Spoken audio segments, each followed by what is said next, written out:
Sometimes the first sign of betrayal isn't a scream or a slammed door. It's paper that shows up too clean, too prepared, like someone had time to plan while you were busy holding the pieces together. At Revenge Pulse, we heard Marianne Caldwell's story and recognized that specific kind of damage, the kind that happens when love gets treated like a job, and the person doing the work gets called emotional for noticing. Marianne wasn't chasing power. She was the daughter who stayed close enough to watch her mother fade and steady enough to keep the family from collapsing in public. What hurt her wasn't just the money. It was how quickly her own family tried to rewrite her place in the room. This is where she begins. I didn't hear Victor's car pull up, but I heard the front door close with that soft, expensive hush our house always had, like the walls were trained to keep secrets. I'd been upstairs sorting my mom's new medication schedule, stacking pill bottles into neat rows because if I didn't keep it organized, nobody would. Not Victor, not my father, not the staff, no matter how capable they were. Footsteps. Then Victor's voice, already moving through the house like he owned it. Marianne. Library. Now. No greeting. No pause to ask how Mom was doing. Just an order. When I walked in, Victor stood near the desk in his tailored coat, cheeks pink from the cold. My father, Richard, hovered a few feet behind him, hands in his pockets, eyes fixed on the Persian rug like it might save him, and there was Jonathan Pierce, our family attorney, sitting in the leather chair my mother used to claim every Christmas morning. A thick folder rested on the table between them, squared to the edge like it had been measured. Victor slid it toward me with 2 fingers. "We're done waiting," he muttered. "Sign." I didn't touch it. "Where's Mom?" Victor's jaw tightened. "Resting. That's the point. She can't deal with this. So you will." Jonathan Pierce cleared his throat like he hated the sound of his own voice. "Your mother's condition has progressed. There are protections we need in place." Victor leaned in. "Don't make this dramatic. It's administrative." I flipped the folder open anyway. The first page was dense, formal, full of trust language that made my eyes ache. I kept turning until I found the signature lines. My stomach dropped. Richard Caldwell. Signed. The ink looked fresh. I looked up at my father. "You already signed this." His mouth opened, then closed. He swallowed hard. It's complicated." Victor gave a small laugh, sharp and pleased. "It's not complicated. It's overdue." I heard my own voice come out thinner than I wanted. "You brought a lawyer into the house while Mom's upstairs sick." Victor's smile didn't reach his eyes. "Mom's fortune is not your therapy project." A brief note from us at Revenge Pulse. The quietest person in the room is often the one who's been carrying the heaviest weight for the longest time. My fingers flattened the paper, smoothing it like that would smooth the moment. Jonathan Pierce finally looked at me, really looked at me, and his expression shifted just a fraction. "Marianne," he began, carefully, "before you sign anything, you need to understand what this document actually does." Victor's hand snapped down on the table. "No speeches. She signs tonight." I closed the folder and kept my palm on top of it. Comments are open under this story for anyone who's ever watched family turn paperwork into a weapon. Victor stared at my hand like it offended him. "Move," he said, "or I'll make sure you regret it." The hospital room always smelled faintly like disinfectant and overbrewed coffee. Not unpleasant, just honest. I preferred it to the house. My mother lay propped against white pillows, her hair thinner than it used to be, her hand resting on the blanket like it didn't quite trust the rest of her body anymore. The monitor hummed steadily. I adjusted the volume without thinking. Muscle memory. "You're fussing again," she murmured. I smiled and tucked the blanket higher around her shoulders. "You like it this way. You always complain when the room's cold." She closed her eyes, then opened them again, confused for half a second. That pause still hit me every time. Did Victor call she asked? Not today. I kept my voice light. He's busy.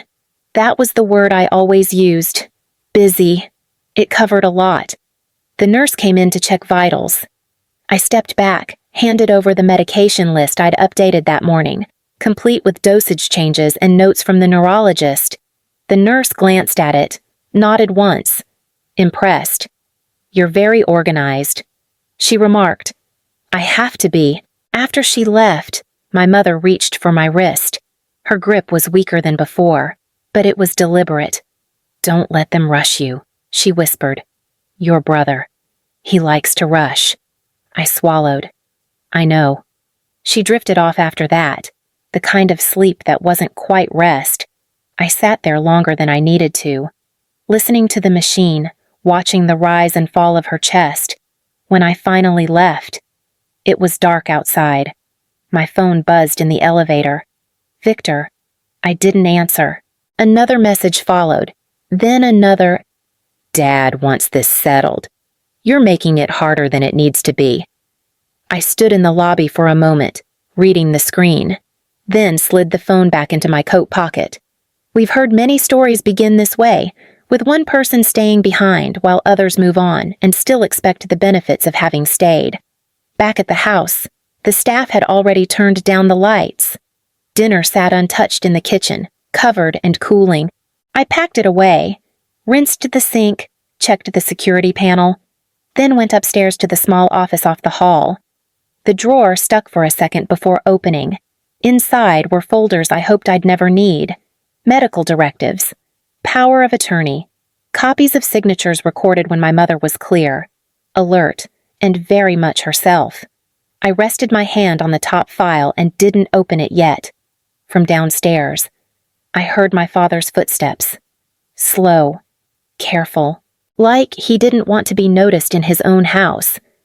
"Marianne," he called softly. I closed the drawer and turned off the light.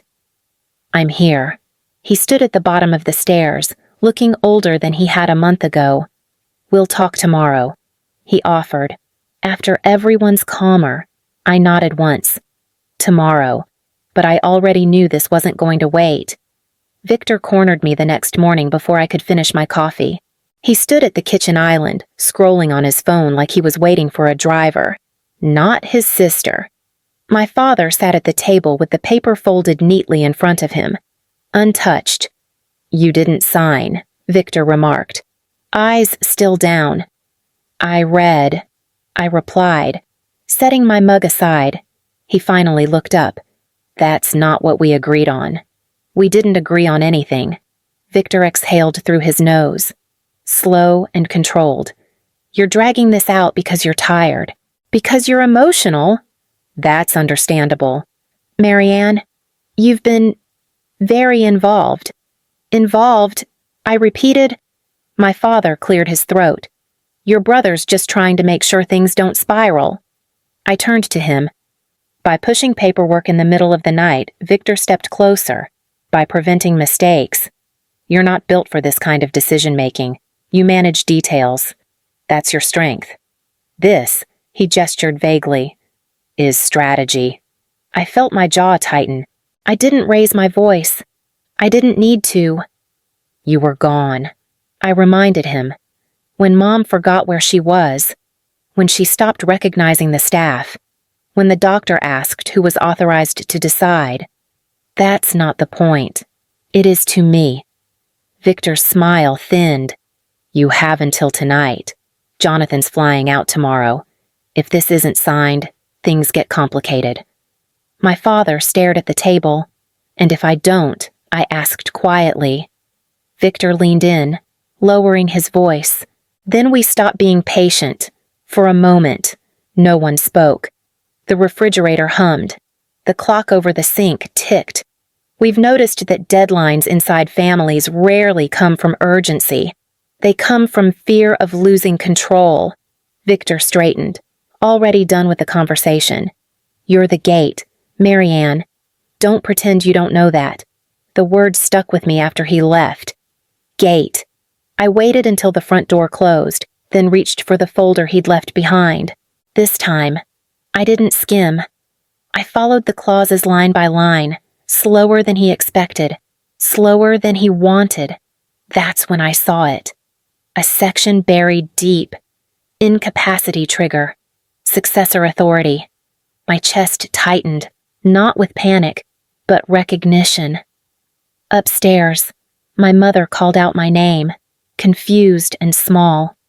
I closed the folder and went to her, carrying the weight of what I'd just found and the certainty that Victor had no idea what he'd asked me to unlock. Jonathan Pierce asked me to sit, not gently, not warmly, just a chair pulled back and a look that said this conversation needed gravity. Victor stayed standing. You wanted clarification. Jonathan began, fingers resting on the folder. So let's be precise. Please. Victor cut in. We don't need a lecture. Jonathan didn't react. He opened the folder and turned it toward me, rotating it so the text lined up clean and square, like he expected me to read it aloud. This document doesn't transfer ownership, he continued. It initiates authority under a conditional clause. Victor scoffed. It restructures the trust. It activates it. Jonathan corrected. The room went still. Even my father looked up. I leaned closer, eyes tracing the paragraph I'd flagged earlier. The wording was careful, almost polite, but the meaning sat heavy. If the primary beneficiary is deemed medically compromised, Jonathan said, decision-making authority passes to the successor trustee. Victor crossed his arms. Which is me. Jonathan paused. No, he replied. The word landed flat. No emphasis, no drama. Victor laughed once, sharp. That's not funny. Jonathan met his gaze. I'm not joking. I felt my pulse pick up, slow and steady, like something clicking into place. Then Jonathan shifted his attention to me. Marianne. Victor turned so fast his chair scraped the floor. That's not possible. You're listed as a beneficiary, Jonathan went on, calm as ever, but not a successor. Victor shook his head. You're saying my sister gets control because she changes pills and schedules appointments, I'm saying, Jonathan replied, that your grandfather-in-law designed this trust to protect against exactly what he feared most. Influence during vulnerability. My father's voice came out hoarse. Eleanor agreed to this. Jonathan nodded, years ago, and reaffirmed it after her diagnosis, with witnesses. Victor stepped closer to me, eyes hard. You knew.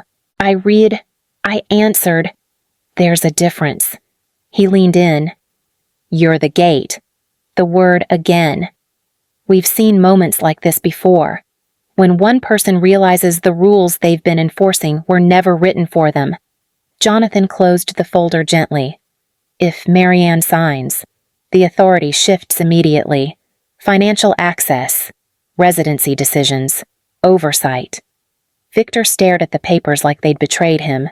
This is a setup. It's a structure. Jonathan replied, You just misunderstood where you stood in it. I didn't say anything. I didn't need to. My father sat back down, suddenly smaller in his chair. Victor's voice dropped.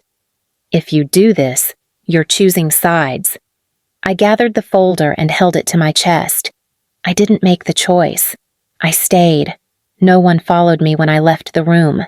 Jonathan didn't rush after I left the library. He waited until Victor's footsteps faded down the hall, until the house settled into that tense quiet it always found after an argument. Marianne, he called eventually. We should finish this. I went back in. My father was still seated, hands folded like he was bracing for a verdict. Jonathan stood near the desk now, jacket off, sleeves rolled up. The folder lay open again, heavier somehow. You deserve context, Jonathan said, not just clauses. He slid a second set of documents across the desk. Older, yellowed at the edges. This predates your parents' marriage. I scanned the top page, a name I'd only heard in fragments growing up. My grandfather's. The one people spoke about in lowered voices, like money made him fragile. Your mother inherited everything from him. Jonathan continued. Not your father, not the Caldwell family. Her father structured the trust to survive marriages, divorces, heirs, and pressure. My father's shoulders stiffened. Jonathan kept going. The estate today sits just over $62 million. Property, investments, reserves, all under a framework designed to protect Eleanor first. Victor's voice cut in from the doorway. And me second. Jonathan didn't turn around. You're listed, but not in control. Victor stepped fully into the room, face tight. That wasn't the deal. There was never a deal. Jonathan replied, only assumptions. Victor looked at me then. Something raw breaking through the confidence. You let me think I didn't let you think anything, I said. You never asked. He scoffed. You expect me to believe this was all some coincidence. You staying? You hovering? I folded my arms, more to steady myself than anything else. I stayed because she needed someone, Jonathan added quietly, and because Eleanor trusted her. That landed harder than I expected. My father finally spoke. I knew the trust was protective. Victor turned on him. You knew she'd get control. My father's eyes dropped. I knew it was possible. The room went still. We've learned that silence often tells more truth than confession ever could. Jonathan closed the older file and tapped the newer one. If Marianne signs, the authority shifts tonight. Accounts, access, residency decisions, oversight of prior withdrawals. Victor's breath came faster. You're threatening me. I'm informing you, Jonathan said evenly. Victor's gaze snapped back to me. You're really going to do this? I didn't answer right away. I watched my father stare at the floor. I thought of my mother upstairs, confused and tired, trusting me to handle what she couldn't. I'm not doing anything to you, I said. I'm doing what was set up long before any of us started pretending. Victor shook his head. You don't even know what you're stepping into. I reached for the pen Jonathan had placed beside the folder. It felt heavier than it should have. I know exactly what I'm stepping into. I said, I've been in it for years. Jonathan nodded once. Then we're ready. The house didn't react when I signed. No sound, no shift. Just a line of ink drying quietly while everything else rearranged itself around it. Jonathan asked everyone to stay seated. Victor didn't. He paced the length of the library, phone in hand, thumb hovering like he was deciding who to call first. My father hadn't moved at all. He looked smaller now, like the furniture had finally claimed him. There's something else, Jonathan said, pulling a slim folder from his briefcase. This wasn't part of tonight's discussion, but it's relevant now. Victor stopped. You're kidding. Jonathan set the folder down in front of me instead of Victor. These are records, medical confirmations, and financial activity tied to the trust. I opened it. The first page was a physician's letter. Dates, clear language, capacity assessments. I recognized the signature. The doctor who'd sat with my mother for nearly an hour, explaining every option slowly, making sure she understood. Victor leaned over my shoulder. That doesn't prove anything, Jonathan replied without looking at him. It establishes intent. The next pages were bank statements, monthly withdrawals, larger than I expected, marked as temporary advances. I glanced up. You told me these were investment expenses. Victor's face flushed. They were... Jonathan shook his head slightly. They were personal. Travel. Property maintenance unrelated to the estate. Transfers routed through accounts you didn't disclose. Victor turned toward my father. You signed off on those. My father's voice came out thin. You said it was handled. That's not a denial. Jonathan noted. Victor rounded on me. You've been collecting this. I've been reconciling accounts. I answered.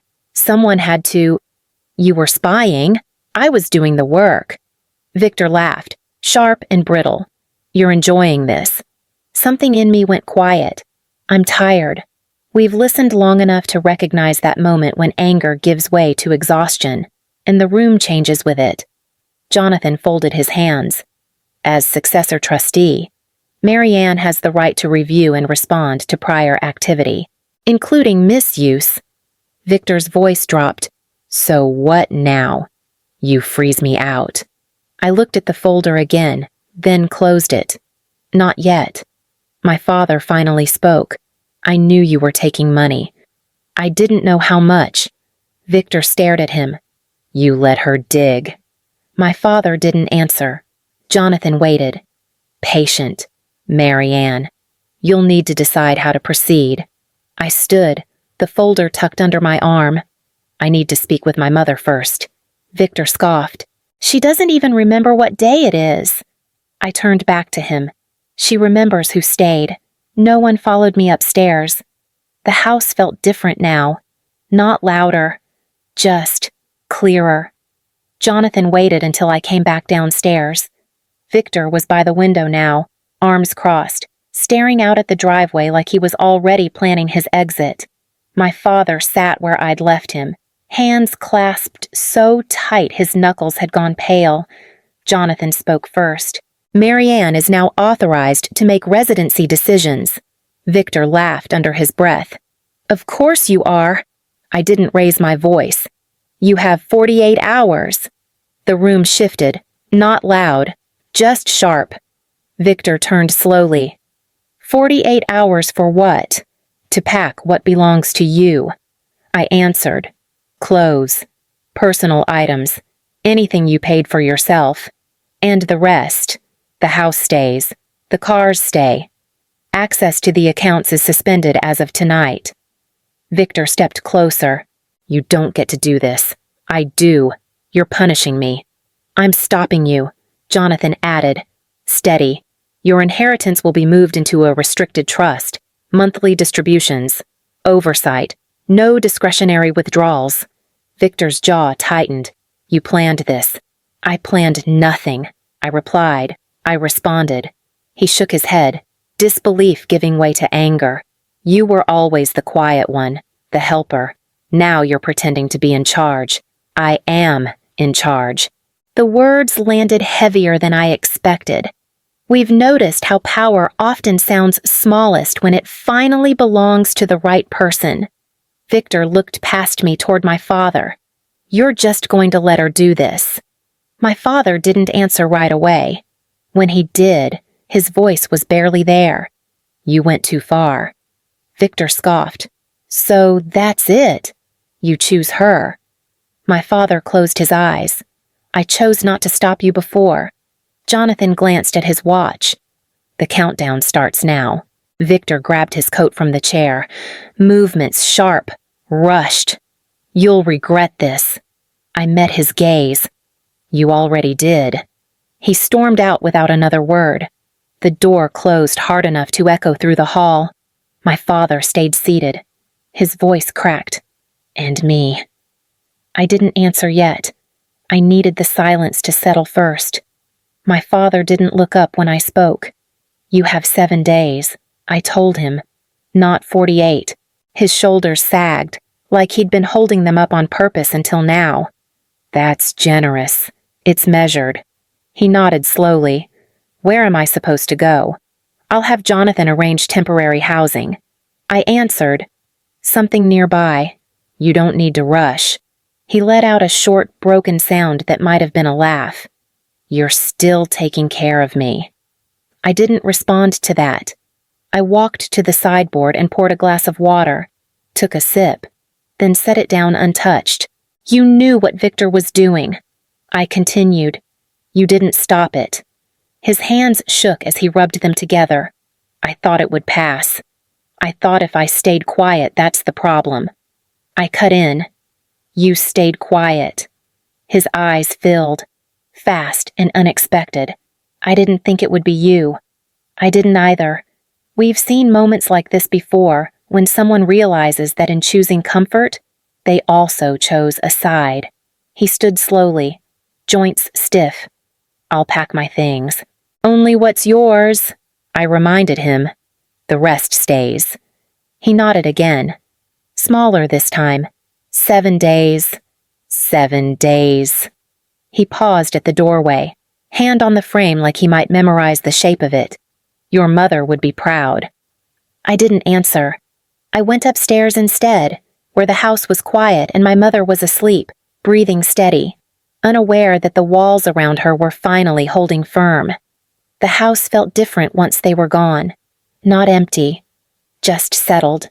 Victor left before the 48 hours were up. No goodbye. His car rolled down the drive while I was upstairs with my mother, adjusting her pillow, counting her breaths the way I always did when my mind wouldn't slow down. My father packed slowly. 7 days stretched the way time does when you finally notice it passing. On the last morning, he stood in the doorway with one suitcase and nodded at me. That was all. Later, I sat alone at the kitchen table. No paperwork. No voices raised in the next room. Just the sound of the clock and my own breathing. I realized something then, sitting there in the quiet. For years, I'd been bracing myself, waiting to be overruled, waiting to be told I was too much or not enough. That stopped. Marianne Caldwell doesn't wait like that anymore. I poured a cup of coffee and let it go cold. I wasn't in a rush. If you're listening to this and parts of it stayed with you, you're welcome to leave a thought below. Some stories don't end loudly. They just make space. We noticed that when she stopped holding everything together for everyone else. She finally had room to stand still,